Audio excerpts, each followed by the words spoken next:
ओंकार Odia.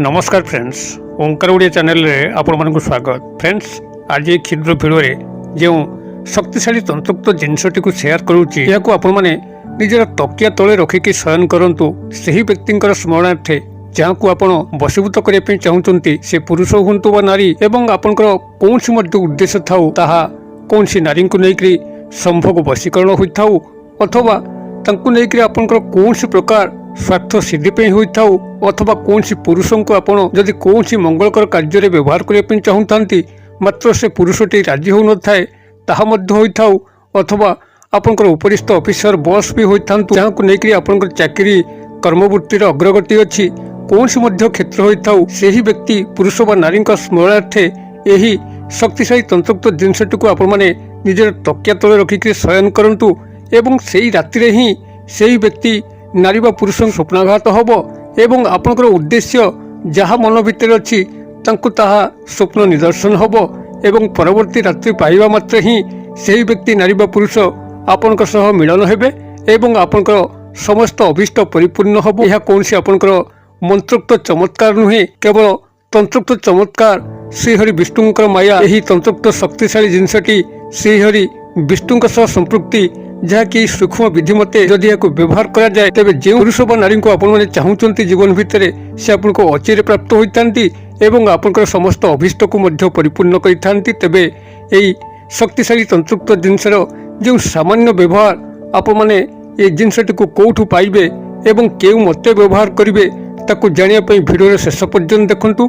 Channel को प्रथम बार आसतिले एही कंटेंट रुचि रहुतिले चैनल करे थिबा लाल कलर सब्सक्राइब बटन क्लिक करी बेल आइकन क्लिक करी एवं ऑल नोटिफिकेशन पर क्लिक करी चैनल को सब्सक्राइब कर नियंतु, जेबल कि आमे जेतल मध्य आपनक सेवारे एही तंत्रमंत्र वीडियो अपलोड करिवु ता सर्वप्रथम नोटिफिकेशन आपन पाखरे पहुंचबो एवं से सब को आपण माने सर्वदू देखिकरी किसी ज्ञान आहरण करें। तेज फ्रेंड्स, एवं नजर पकड़ा शक्तिशाली तंत्रोक्त जिनस जहाँ कि आप निजर तकिया तले रखिकी जदि कौन व्यक्ति स्मरणार्थे शयन करुँच तेबे परवर्ती रात्रि पाहिला बेलू ही किसी न किसी चमत्कार घटिबो एवं सही व्यक्ति नारी बा पुरुष आपण संपर्कित होकर कौन अभीष्ट आपंकर मन भितर थाऊ ताकू से तत्काल पूर्ण करिवो। सेही राति भितर ही सेही पुरुष बा नारी को एभली स्वप्नादेश हबो जद्वारा कि आपनको भितर कौन चली कौन आपन तांको ठारू आशा करुचंती तांको सब स्वप्न माध्यम रे निदर्शन हबो एवं से सतत प्रयासरत रहिबे आपनक सह मिलन होइकरी आपनकर अभीष्ट को परिपूर्ण करिया पई।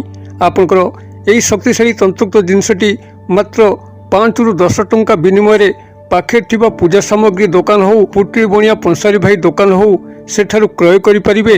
कोनसी बाह्य स्थान को जिबार आवश्यक नहीं किंबा कोनसी तांत्रिक गुरुंकर परामर्श नवा मध्य आवश्यक नहीं, जेहेतु यह मंत्र रहित केवल सूक्ष्म विधि मते ही आपण यह केवल पालन करिवे एवं चमत्कार को लक्ष्य करिवे। जदि आपण पूर्व अनेक गुड़िए वशीकरण तंत्र मंत्र प्रयोग करके संपूर्ण विफल होइचंती, भांगी पड़िचंती, कौन नारी व पुरुष को आपण प्राप्त करि पारु नाहंती, आपनकर कौन मध्य अभीष्ट परिपूर्ण होई पारु नाही, अंततः शेषोक्त भाव में या चेष्टा करंतु एवं किभली फलाफल लक्ष्य करचंती मते कमेंट बॉक्स में निश्चित भाव में शेयर करंतु। तेबे यही शक्तिशाली तंत्रोक्त जिनसटी को जहाँ मुझे शेयर करूली आपण पाखे जो मैंने सब पूजा सामग्री दुकान भाई मैंने अच्छा कि पंसारी भाई पुटुरी बणिया दुकान अच्छी आपड़ सेठा जाई जोगाजोग करूँ। 5 ରୁ 10 टंका भितर ही आपको खर्च करने पड़ो। आपंकर यही शक्तिशाली तंत्रोक्त जिनसटी को आपने प्राप्त कर सारापर एथुरु केवल आप दुई गोटी को ही आणवे एवं आणिकी ताको आपंकर जितेबाला रात्रि शयन कौन रात्रि होता आपंकर कौन बारर प्रयोजन नहीं, कौन शुभ बेला नक्षत्र प्रयोजन नहीं, आपड़ जितेबाला जो दिन आपको इच्छा करेंगे एवं रात जो आप शयन करने जाऊँ निज शज्या पर बसिक गोटे हाथ पापुली रे गोटे को रखंतु एवं अन्य हाथ पापुली रे आउ गोटे को रखंतु। आपण जदि कौन नारी को चिंता करुचंती तेबे आपनकर बामहस्त पापुली रे थिबा सेही जिनसटी को आपण माने लक्ष्य करिकरी से नारी को गभीर भाव में चिंता करंतु, जेभली कि तांको सह आपनकर समस्त संपर्क स्थापन होउची, तांको ठारू आपण माने जहा चाहंती ता आपनको अचिरे प्राप्त होउची, ता संभव क्रिया होइथाउ किंबा कौन मध्य अभीष्ट को परिपूर्ण करिया पई होइथाउ तार वास्तव चित्र मन को आणतु। आ जदि कौन पुरुष को आपण माने प्राप्त करिकरी कौन मंगलकर कार्य करने चाहूँगी तेज आप दक्षिण हाथ पापुली जो जिनसटी अच्छी ताकू आपण मैंने लक्ष्य करी मन मध्य से पुरुषों सह आप समस्त ବାସ୍ତବ ସମ୍ପର୍କ ଜାଗ୍ରତ ହେଉଛି ଏବଂ ଆପଣମାନେ ତାଙ୍କଠାରୁ ସବୁ ଜିନିଷକୁ ହାସଲ କରୁଛନ୍ତି କିମ୍ବା ତାଙ୍କ ମାଧ୍ୟମରେ କୌଣସି କଲ୍ୟାଣକର କାର୍ଯ୍ୟ କରୁଛନ୍ତି, ଏହାକୁ ଆପଣ ମନ ମଧ୍ୟକୁ ଆଣନ୍ତୁ। ଯେଭଳି ଭାବରେ ଆପଣଙ୍କର ଭାବନା କେନ୍ଦ୍ରୀଭୂତ ହେଉଛି ଏବଂ ଆପଣଙ୍କୁ ଲାଗୁଛି କି ବାସ୍ତବରେ ତାହା ଘଟି ଚାଲିଛି, ସେତେବେଳେ ଆପଣ ଏହି ଦୁଇ ହାତ ପାପୁଲିରୁ ଏହି ଜିନିଷ ଗୁଡ଼ିକୁ ବାହାର କରିକି ତାକୁ ପରସ୍ପର ସହ ସଂଯୁକ୍ତ କରନ୍ତୁ ଏବଂ ତା ଉପରେ ଲାଲ ରେଶମୀ ଫିତାକୁ, ଯାହାକୁ ଆପଣମାନେ ସେହି ପୁଟଲି ବଣିଆ ପୂଜା ସାମଗ୍ରୀ ଦୋକାନରୁ ସଂଗ୍ରହ କରିପାରିବେ, ଆପଣ ସେହି ଲାଲ ରେଶମ ଫିତାକୁ ତା ଉପରେ ଭଲ ଭାବରେ ବାନ୍ଧିକରି ଆପଣ ନିଜର ତକିଆ ତଳେ ରଖିକି ଶୟନ କରନ୍ତୁ ଏବଂ ରାତ୍ର ତମାମ ସେହି ଏକ ଭାବନାରେ ରୁହନ୍ତୁ ଯେ ତାଙ୍କ ସହ ସେହି ସମ୍ପର୍କ ବାସ୍ତବରେ ଘଟି ସାରିଛି ଏବଂ ଆପଣ ତାଙ୍କଠାରୁ ଯାହା ଚାହୁଁଥିଲେ ତାହା ଆପଣ ପ୍ରାପ୍ତ କରିଛନ୍ତି। ପଜିଟିଭ୍ ଭାବରେ ଚିନ୍ତା କରିକି ଆପଣମାନେ ରାତ୍ର ଯାପନ କରନ୍ତୁ ଏବଂ ଯେଭଳି ଭାବରେ ଆପଣଙ୍କ ରାତ୍ର ସମାପ୍ତ ହେଉଛି, ପ୍ରଭାତ ସମୟ ଆସୁଛି, ଆପଣ ଦାନ୍ତ ନ ଘଷିକରି ସେହି ଜିନିଷଟିକୁ ଯାହା ଆପଣଙ୍କର ତକିଆ ତଳେ ଅଛି ତାକୁ ନେଇକରି ଆପଣଙ୍କର ପାଖରେ ଥିବା ପ୍ରବାହିତ ନଦୀ ଜଳଧାର ହେଉ କିମ୍ବା ନାଳ ଜଳଧାର ହେଉ ସେଠାରେ ପ୍ରବାହିତ କରିଦିଅନ୍ତୁ। ଯଦି ପାଖରେ ଆପଣଙ୍କର ନଈ କିମ୍ବା ନାଳ ନାହିଁ, ତେବେ କୌଣସି ପୁଷ୍କରିଣୀରେ ମଧ୍ୟ ଆପଣମାନେ ଏହାକୁ ବିସର୍ଜନ କରିପାରିବେ।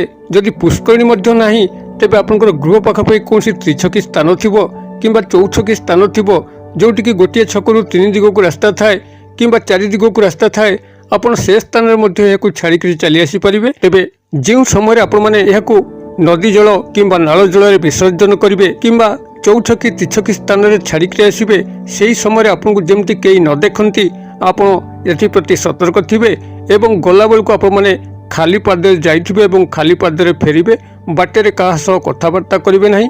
ପ୍ରଭାତ ସମୟରୁ ପ୍ରତ୍ୟୁଷରୁ ଆପଣମାନେ ଏହାକୁ କଲେ ଆପଣଙ୍କର ନିଶ୍ଚିତ ଭାବରେ ଏ ଦିଗରେ ସଫଳ ହେବେ ଏବଂ ଯେଉଁ ରାତିରେ ଆପଣମାନେ କ୍ରିୟାଟିକୁ ନିଭଉଛନ୍ତି, ସେହି ରାତିରେ ମଧ୍ୟ ଆପଣମାନେ ସତର୍କ ଥିବେ ଯେମିତିକି ଆପଣଙ୍କର କ୍ରିୟାରେ କେହି ବିଘ୍ନତା ନ ଆଣେ। ଆପଣ ସମ୍ପୂର୍ଣ୍ଣ ଏକାଗ୍ରତା ସହ ଏହାକୁ କରିକି ତକିଆ ତଳେ ରଖିବେ। ତେବେ ଏହି ଜିନିଷଟି ହେଉଛି ଆପଣଙ୍କର ଗୋମତୀ ଚକ୍ର, ଯାହାକି ଶ୍ରୀହରି ବିଷ୍ଣୁଙ୍କର କାରକତତ୍ଵ ଅଟେ। ଗୋମତୀ ଚକ୍ର ଆପଣମାନେ ପୂଜା ସାମଗ୍ରୀ ଦୋକାନରେ ଆପଣ ଯେତେବେଳେ ସେମାନଙ୍କୁ ମାଗିବେ, ସେମାନେ ଆପଣଙ୍କୁ 5 ଟଙ୍କାରୁ 10 ଟଙ୍କା ବିନିମୟରେ ଗୋମତୀ ଚକ୍ର ପ୍ରଦାନ କରିବେ। ଆପଣ ଗୋମତୀ ଚକ୍ରରୁ 2 ଗୋଟି ଗୋମତୀ ଚକ୍ରକୁ ଆଣିକରି ଯେଉଁଭଳି ଭାବେ ବିଧି ନିର୍ଦ୍ଦେଶ କଲି, ଆପଣ ସେଇଭଳି ଭାବରେ ଏହାକୁ ପ୍ରୟୋଗ କରିକି ଦେଖନ୍ତୁ। କୌଣସି ମନ୍ତ୍ରର ଭୂମିକା ନାହିଁ, କେବଳ ତନ୍ତ୍ରୋକ୍ତ ଚମତ୍କାର। ଆପଣମାନେ ଏହାକୁ ବିଧିବଦ୍ଧ କରିବା ମାତ୍ରେ ହିଁ ସମ୍ପୃକ୍ତ ନାରୀ ବା ପୁରୁଷଙ୍କର ମନ ମସ୍ତିଷ୍କ ମଧ୍ୟରେ ଏକ ସମ୍ମୋହନ କ୍ରିୟା ସଂଗଠିତ ହେବ। ସେହି ରାତ୍ରରେ ହିଁ ତାଙ୍କ ସ୍ୱପ୍ନାଦେଶ ହେବ। ଆପଣଙ୍କର ସମସ୍ତ ଅଭିଷ୍ଟକୁ ସେ ବଳେ ବଳେ ଜାଣିପାରିବେ ଏବଂ ଆପଣଙ୍କର ସମସ୍ତ ମଙ୍ଗଳ କାମନା ସେହି ବ୍ୟକ୍ତି ନାରୀ ବା ପୁରୁଷଙ୍କର ମାଧ୍ୟମରେ ସଂଗଠିତ ହେବ। କ୍ରିୟାଟିକୁ ଆପଣମାନେ ଗୋଟେ ଥର କରନ୍ତୁ। କିଭଳି ଚମତ୍କାର ଘଟୁଛି ମୋତେ କମେଣ୍ଟ ବକ୍ସରେ ସେୟାର କରନ୍ତୁ। ଭିଡ଼ିଓ ଭଲ ଲାଗୁଥିଲେ ଲାଇକ୍ କରିବା ପାଇଁ ଭୁଲନ୍ତୁ ନାହିଁ। ସାଙ୍ଗସାଥୀ ମହଲରେ ସେୟାର କରିବା ପାଇଁ ମଧ୍ୟ ଭୁଲନ୍ତୁ ନାହିଁ। ଭିଡ଼ିଓର କ୍ଷୁଦ୍ର ପରିସର ମଧ୍ୟରୁ ମୋତେ ଏରିଆକୁ ବିଦାୟ ଦିଅନ୍ତୁ। ପୁଣି ଆପଣମାନଙ୍କ ସହ ଦେଖା ହେବ ଆଉ ଏଇଭଳି ଏକ ଶିକ୍ଷଣୀୟ ଭିଡ଼ିଓରେ। ସେ ପର୍ଯ୍ୟନ୍ତ ଦର୍ଶକ ବନ୍ଧୁ ଆପଣମାନେ ସମସ୍ତେ ମଙ୍ଗଳମୟଙ୍କ କୃପାରୁ ଭଲରେ ଥାନ୍ତୁ। ରହୁଛି। ସର୍ବେ ଭବନ୍ତୁ ସୁଖିନ, ସର୍ବେ ସନ୍ତୁ ନିରାମୟା, ସର୍ବେ ଭଦ୍ରାଣୀ ପଶ୍ୟନ୍ତୁ, ମା କଶ୍ଚିତ୍ ଦୁର୍ଭାଗ୍ୟ ଭବେତ୍। ଓଁ ଶାନ୍ତି, ଓଁ ଶାନ୍ତି, ଓଁ ଶାନ୍ତି। ନମସ୍କାର।